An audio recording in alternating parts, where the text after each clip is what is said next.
Welcome, ladies and gentlemen, to Ask Rep. This is my Q&A session on this channel. I'm going to try to do one every single Monday, so you can learn more things about me that you really don't care about. Isn't that what these Q&A videos are always for? I fall into the generic YouTuber because every YouTuber does Q&A videos. But I figured this would be a great time for people to ask me questions, and I have an Ask FM. A lot of people ask me questions, and the majority of these are all anonymous to begin with. Maybe I'll start doing Twitter questions in the future. I don't know. But our first question is from Anonymous. Actually, all of these are from Anonymous. And it asks, who is your YouTube crushes? Who is your YouTube crushes? I have about maybe 5. I don't like to use the term crush. I think it's really juvenile. Oh, I'm crushing on somebody. But if I'm gonna...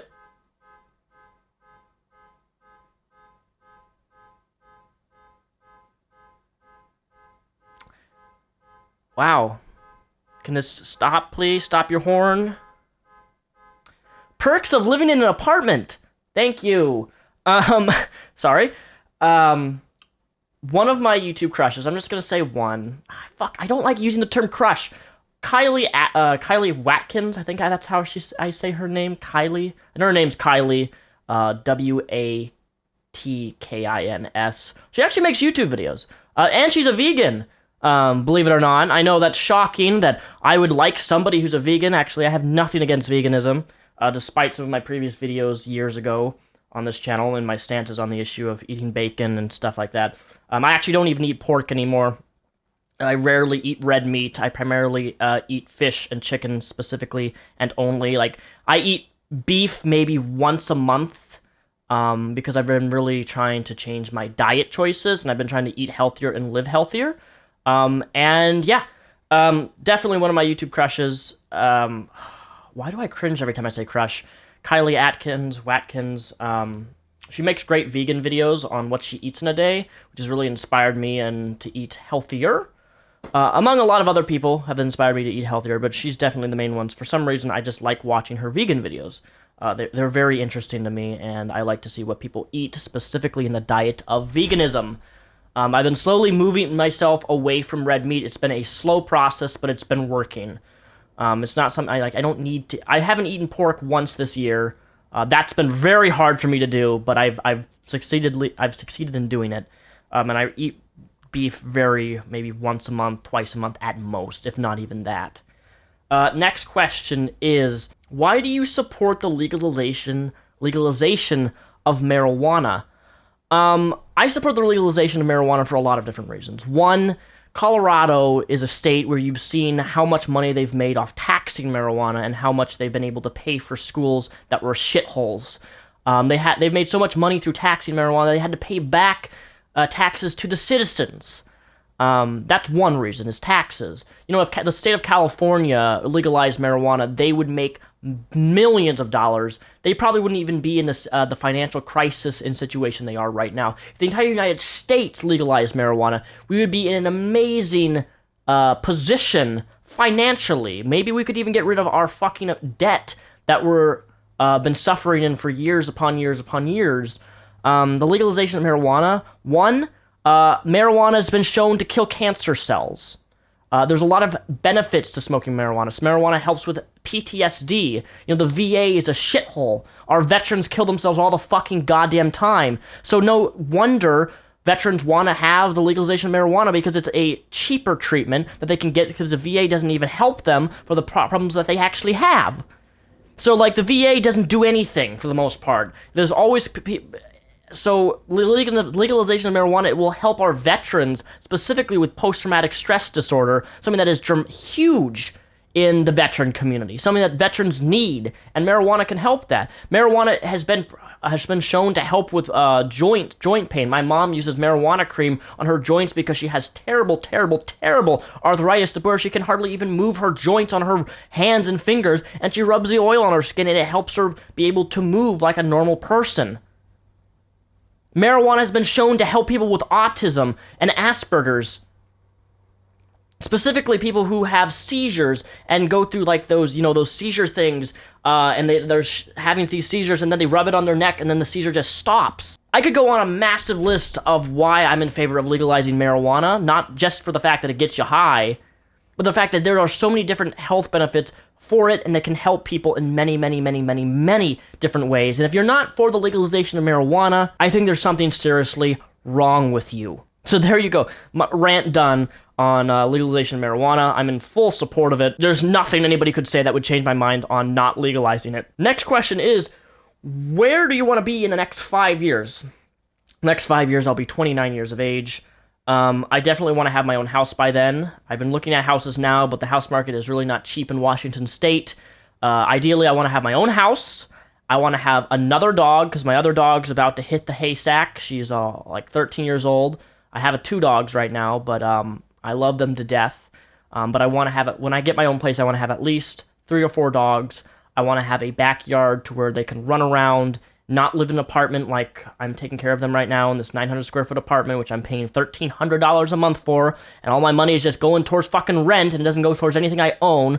Worst decision ever, by the way. If you can afford to buy a house, buy a goddamn house, because there's nothing more degrading than having your money go towards something that you don't officially own, and I hate it. It's a horrible feeling.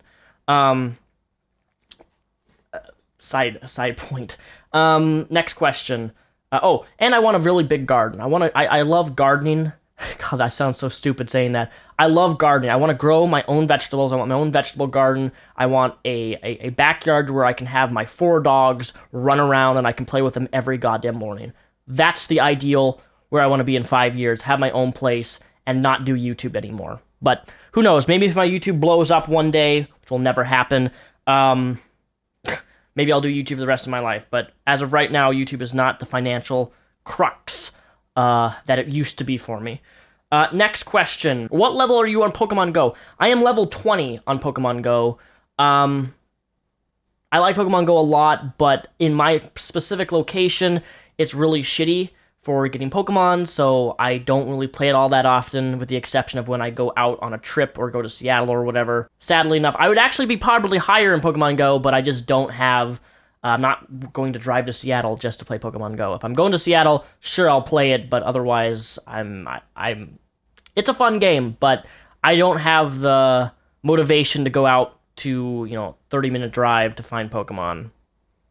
Especially because it's getting a lot harder to rank up. Now I have to do like 100,000 XP per level. It's just very time consuming. Next question is, what video game are you most looking forward to? The 31st of this month, Battlefield 1. If you don't follow me on Twitch, twitch.tv/Repzion, you definitely should, because I'm going to be streaming the fuck out of Battlefield 1. I've been a Battlefield 1 since, Battlefield fan since 1942, 2003, the first 1942 Battlefield game came out. And I've loved the franchise ever since. I've been addicted to the game franchise, and Battlefield 1 is definitely going to be my all-time favorite game next to Overwatch. Next question is, funny enough, about Overwatch. What rank did you get in Overwatch? So I play competitively in Overwatch. I used to play Overwatch almost 5 hours a day until they took Season 1 just ended. I got ranked at 71, was my highest ranking in Overwatch, which was pretty damn high. That's pretty good to get that high. I almost made the top 500. I think I needed to be level 79 in competitive to be qualified to be in the top 500, but for Season 1, 71, that was my all-time high. I think that was pretty damn good. I consider myself relatively skilled at the game. I can play almost all the characters. So if you're really, really good at Overwatch and want to play with me, hit me up. Next question is... oh boy, this is a heavy-loaded one. What do you think of the fat epidemic in the USA? The fat epidemic. For one, there is an obesity problem in the USA, hands down. For me personally, I don't see anything wrong with people being curvy. I don't see anything wrong with being plus size. But I feel, this is my opinion, which will not be popular, I feel as if we've gotten to the point where we're constantly enabling people to be overweight. Being overweight is, to a small extent, if you're 10, 20, 30 pounds overweight, that's okay. But when I talk about overweight, I'm talking about, you're 5'3", 5'5", as a female or a man, and you weigh 300 plus pounds. That's not healthy. It's not. I don't care what you say to me. You can say, I'm beautiful. That's cool. I'm not saying you're not beautiful. I'm not saying that you can't be confident in yourself. But what I am going to say, since people are asking me my opinion on this, I'm giving my opinion because it was asked. You're very unhealthy. If you're 300 pounds and you're 5'3" as a woman or a man, you're unhealthy. I don't give a shit if you want to argue the plus size, curvy thing or whatever. I know I'm going to get shit for this too, but I'm going to say it anyway. Tess Holliday, disgusting. I find her repulsive. She is not plus size. To me, like my personal definition of plus size, that's not plus size. I'm sorry. Tess Holliday is not plus size. I feel as if in the USA, we enable fat people. We enable people to live extremely unhealthy lifestyles, and we glorify it. We enable it. We say, curvy girls are attractive, and I agree, curvy girls are. But I feel like the word curvy is now meaning people who are literally over 300 pounds, because I see things on Instagram and social media of like 300-pound women, like their stomach is almost hanging down to their fucking ankles, and they're like, I'm curvy. No, you're not. You're fucking obese. You're fat. And here's the thing. I know people are going to be mad that I'm saying this, but I would never go out of my way specifically. Like, if I see someone who's fat, I would never shame them publicly. I would never take a photo of them and, like, look at that fat slob. Like, I don't believe in doing that. But in instances like people like Tess Holliday, who make trends of, like, glorifying her obesity because she is obese, she is not healthy. I can't imagine her walking in the next 10 years with her fucking knees. The amount of fat that is on her body is extremely unhealthy. And I'm going to be called, I know I'm probably going to be posted on Tumblr like you're fat shaming. I'm not. I'm not fat shaming her. I'm telling you the fact of the reality is that she's unhealthy. And the fact that you guys asked for my opinion. So I'm not really shaming anybody if you guys are asking my opinion on a subject in which I need to talk about somebody who I think is obese, which is Tess Holliday. I don't think she's plus size, and I don't think that she's curvy. That's my opinion. You can feel free to disagree, but I'm sick of the USA enabling people to live unhealthy lifestyles. But can you really blame them, considering that the USA sells such fucking cheap food all the time? Like, you go to McDonald's, you can get fucking these horrible processed meats and burgers for dirt cheap.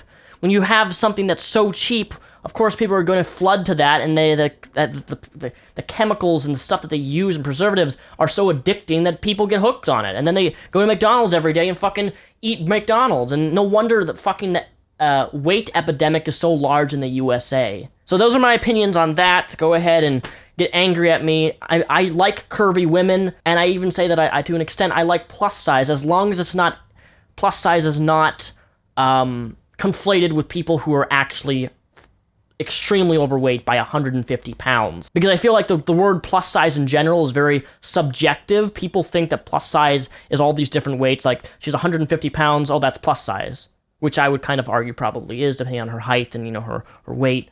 But then there's somebody like 300 pounds, and there's like, that's plus size. No, not in my opinion, it's not. I'm expecting to get attacked by people because of this opinion, but whatever, that's my opinion. You don't have to agree with it. Here's another good question. What are your stances on Hunter? There's a guy named Hunter, I don't even remember his last name, sorry dude. His first name's Hunter. What is your opinion on Hunter's video on his abortion stance? I actually watched that video. And what is my stance on his abortion video? Well, for one, he's pro-life. I watched the video in full, and I consider someone with an open mind. I agreed with some of the stuff that he said. But for me personally, I am pro-choice. I'm pro-choice and I'm pro-life. And what I mean by this is that I'm pro-choice to a certain degree of weeks in pregnancy. If you just found out you're pregnant and you're like maybe a month pregnant into your pregnancy, I think having an abortion is fine. It's her choice. But I think that there's a certain point to where I'm also pro-life, to where that when the cell or the fetus is actually developing and you can see the full, child in the womb and the fingers and everything. I don't know what semester that is. I'm not an expert in pregnancies. But whatever that term is, I don't believe that you should get an abortion. I believe that, because I've seen people get abortions when they're like 2 months away from having a baby. And that's just horrifying to me. That a baby is 2 months away from being born and she's having an abortion, I can't. So I'm pro-choice and I'm pro-life. It depends on how far along she is in her pregnancy on whether or not I'm pro-life or pro-choice. So in terms of Hunter's video, I agreed with what he said in some of his stuff. But I don't believe that I'm not pro-life like the first week of pregnancy. I don't see an issue with that. But that's my opinion, and that's my... I don't really talk about abortion that often here on this channel, but that's my opinion. Next question is, Daniel, why have you changed so much? I used to like you when you were religious, and now you're just an asshole. Interesting. I actually I think I was more of an asshole when I was religious, or after I came out of religion, than I was now. I don't consider myself that much of an asshole. I may be a bit of a douchebag from time to time, but the thing is, you have to understand is that what you see here is a persona. Mr. Repzion is a character, it's a persona. While I do talk about my real-life opinions and stances on issues, a lot of it is exaggerated for the sole purpose of entertainment. I consider myself more of an entertainer and a fun educator, where I talk about things, I give my opinion on them, and people find and get enjoyment out of that. But as of like me, people don't really know me unless you've met me. I'm very calm. I'm not loud. I'm not obnoxious. I don't come across... The way I'm in my videos is nothing how I am in real life, if that makes any sense. At least how I present myself. I'm very, very free-spirited. Not a lot of stuff bothers me, and I'm very... the thing is, the one thing everybody tells me when they meet me is that I'm super calm. I'm super quiet, and it's true. I am. But if you watch me on YouTube, you're not going to get that. In terms of, I'm glad that I've changed. Like, your question here is, you liked me when I was religious. Well, I'm sorry, but that's not the reality. I was fucking 16. I'm almost 25 now. Things change. People change. I grow. Okay. I've been growing as a person for a long time, and I feel as if as I've grown here on this YouTube channel, my opinions, my presentation style, even if it's personified, has changed. I feel like I've matured a lot over time, to where a lot of things years ago that would bother me no longer bother me. In a way, YouTube's desensitized me to a lot of shit. Maybe that's good, maybe that's bad, I don't know, but I'm glad that I've changed, and I'm sorry that you feel so disappointed in the fact that I'm not that person anymore, because that's not reality. The reality is that people change, people grow up. I'm still a kid at heart, obviously. I got Star Wars things behind me, but I've definitely grown and matured into a better person than I used to be 4 years from now, 4 years ago. And the final question is, are you really straight? You seem like a bisexual to me. There's nothing wrong with being bisexual. You can come out with your feelings. Okay. First of all, what a terrible question. You're assuming that I'm bisexual because I haven't come out to my feelings. No, I am not bisexual. I was bi-curious at one point, and guess what? I've experimented with a man before. Okay? I'm admitting this first time. I've experimented with a man. Sexually. With a man. Okay? And I know that with that experience, I am 100% straight. 100% straight. Like, I knew that, I couldn't get a boner. I couldn't get an erection. Like, I'm straight. 100%, and I know that. I'm into women and women only. I'm not bisexual. I'm not gay. One of the most common things people say is that, Daniel, you come across very feminine, or I used to come across super feminine on my videos, and I agree with you that I did, but the reason for that is because I grew up very close to my mother. I was a mama's boy growing up. My dad really didn't have an active role in my life. My mom raised me more than my dad did because my mom stayed at home with me and I was homeschooled, so I was around my mom constantly. So I think that's why a lot of people thought, I was very feminine earlier in my videos, is because of I think that's why people thought I was gay, because of how I came across as feminine. I don't consider myself as feminine as I used to be. I admit I used to be feminine in terms of my presentation, just how I would act and believe on certain things, but I don't think that's really no longer the case, specifically since I've moved out on my own. I've grown a lot, and I've gotten away from my mother, who Again, I was a mama's boy, so that did have a large influence on me having a little bit of femininity in me. But yeah, if that answers your question, thank you for watching this video. If you like this video, if you like this Q&A, please give it a thumbs up. Thumbs up helps every single one of my videos. I'm going to be streaming tonight on Twitch. Actually, is it tonight or is it tomorrow morning? The new Deus Ex comes out, I think tonight, I think. What's the date today? Today is the 22nd. Actually, I think it comes out on the 24th. But I'm going to be streaming Deus Ex when it comes out. So if you guys are interested in seeing that game streamed, follow me on Twitch at twitch.tv/Repzion. Thank you for watching this video. This has been a Q&A number something something. Have a fantastic rest of your Monday.